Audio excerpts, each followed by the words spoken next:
یا ایھا الذین آمنوا اتقوا اللہ وکونوا مع الصادقین۔ اللہ فرما رہا ہے کہ اے ایمان والو اللہ سے ڈرو اور سچوں کے ساتھ ہو جاؤ۔ سبحان اللہ۔ اسی کے اوپر تھوڑی سی گفتگو کرنی انشاءاللہ ایمان تازہ ہوگا، کیونکہ آج شاہ جیلان کا ذکر کرنا ہے، انشاءاللہ ایمان تازہ ہوگا۔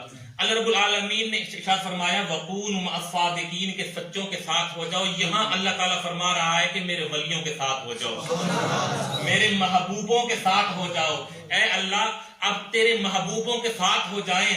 اللہ فرما رہا ہے کہ میرے محبوبوں کے ساتھ ہو جاؤ، اللہ کے ولیوں کے ساتھ ہو جاؤ، ان کے قریب ہو جاؤ، ان کے دامن کو مضبوطی سے تھام لو، ان کے قرب میں آ جاؤ۔ اے اللہ اگر کوئی ان کے قرب میں آ جائے، اگر تیرے ولیوں کے قرب میں کوئی بندہ آ جائے، یا اللہ اس کو کیا ملے گا؟ کیا کوئی فائدہ ہوگا؟ اللہ نے فرمایا اور چپ کر، خاموش کر، اگر میرے ولیوں کے ساتھ کتا لگ جائے،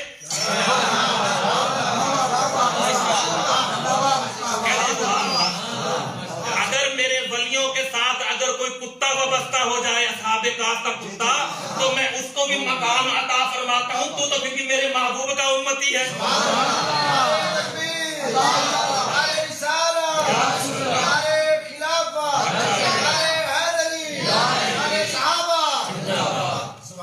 وہ تو میرے محبوب کا امتی ہے۔ اصحاب کہف کا ذکر اللہ رب العالمین نے کلام لا ریب میں ارشاد فرمایا، اور ان کے ساتھ جو کتا نسبت پا گیا تھا، اللہ نے اپنی کلام لا ریب کے اندر کس کا ذکر فرمایا؟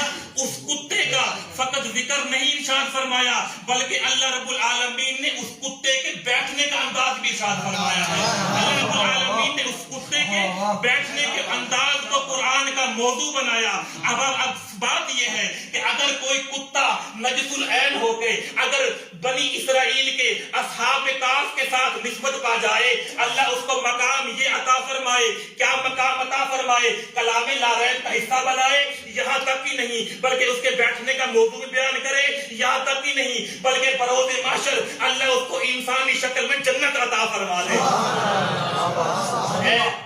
اللہ رب العالمین سے پوچھنا چاہیے نا، یا اللہ وہ تو اصحاب کہف تھے، بنی اسرائیل کے بندے تھے، یا اللہ ان کا تو مقام یہ ہے، یا اللہ ہمارے لیے بھی کوئی حکم ہے؟ اللہ فرما رہا ہے ہاں وَكُونُوا مَعَ الصَّادِقِينَ، تم بھی سچوں کے ساتھ ہو جاؤ۔ جب تم سچوں کے ساتھ ہو جاؤ گے، جب تم ان کا قرب پالو گے۔ اب دیکھیے جس کا ہم ذکر کر رہے ہیں شاہ جیلان کا، پیر عبد القادر جیلانی، محبوب سبحانی، اگر ہم آج بھی ان کے ساتھ ہو جائیں، اگر ان کے ساتھ قربت پا جائیں، اگر ان کے قریب ہو جائے، تو اللہ رب العالمین ہمیں بھی اپنی رحمتوں میں سے کچھ نہ کچھ نظر عطا فرما دے گا۔ اور یہاں تک ہی نہیں بلکہ سماعت فرمائے اللہ رب العالمین کے ولی پیر عبد القادر جیلانی محبوب سبحانی آپ کا فرمان ہے، اگر کوئی بندہ، اگر کوئی شخص میرے جو مدرسہ ہے، مدرسے کے دروازے کے آگے سے گزر جائے، شارع جناح کا حکم ہے بلکہ آپ کی دعا ہے، اگر کوئی بندہ میرے مدرسے کے دروازے کے آگے سے گزر گیا، اللہ رب العالمین کی بارگاہ میں دعا کروں گا اللہ اس کے عذاب میں تخفیف فرما دے گا۔